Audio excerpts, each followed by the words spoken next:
Una sa ating mga balita, iimbitahan ng NBI ang lahat ng kasangkot sa barilang naganap sa Atimonan na ikinasawi ng 13 katao. Ito'y kaugnay ng isinasagawang investigasyon ng NBI upang alamin kung talagang shootout o rob-out ang madugong insidente.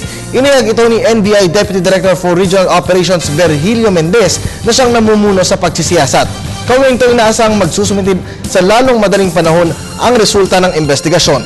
At kaugnay niya nasa linya ng telepono ang aming kasamang si Noel Perfecto upang magbigay ng kabuuang ulat mula sa tanggapan ng NBI. Magandang hapon, Manong Noel. Magandang hapon, Kirby. Sinumpinahan na ng National Bureau of Investigation ang 50 mga operatiba ng Philippine National Police at Special Forces Team ng Armed Forces of the Philippines para sumipot sa NBI headquarters bukas sa Biyernes kaugnay na investigasyon sa nangyayaring engkwentro sa Atimonan, Quezon kung saan 13 ang napatay dito. Ayon kay NBI Director Donatos Rojas, mahalaga makuha ang panig ng mga sundalong PNP upang makumpleto na ang ikalawang bahagi ng investigasyon nito. Kasama na inaasahang dumating ng alas 10 bukas na umaga sina Colonel James Melad, General Luga, Glenn Dumlao at ang kontrobersyal na si Colonel Hansel Marantan. Ayon pa kay Director Rojas, bagamat na sila matapos sa investigasyon ng NBI sa darating na Biyernes, sinabi nito na kanila pa rin inaantabayan ang findings ng medical legal, forensics at ballistic results, pati na rin ang retrieval pa ng mga physical evidences mula sa PNP SOCO gaya ng mga sasakyan, gamit na baril, bala, basyon ng bala, cellphone at marami pang iba. Ayon pa rin, kanina rin pinakita ng Death Investigation Division ng NBI sa media ang 246 na photos na nakuha ng PNP SOCO pagkatapos ng pangyayari.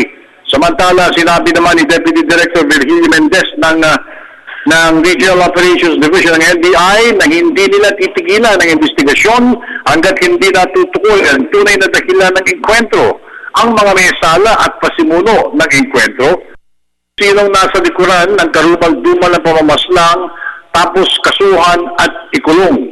Atas ng Pangulong Benigno Aquino III ay walang sisinuhin at walang patatawarin kaya't kapag napatunayan na sila nga ang salarin. Tungkol naman sa pinatay na tauhan ni Vic Seaman sa Batangas, sinabi ni Deputy Director Mendez na ito'y kanilang isinasagawa na at isinasama na rin sa investigasyon at inaalam ko ito'y may kinalaman sa engkwentro sa Atimonan, Quezon. Samantala sa pyramiding scam naman, isa pang incorporator ng Aman Futures ang sumuko sa NBI, bringing the number to 9 o siyam na opisyalis ng Aman ang nasa kustodiya na ng NBI. Isa na lamang ang nasa labas, ang ulo ng pyramiding scam na si Manuel Amanillo.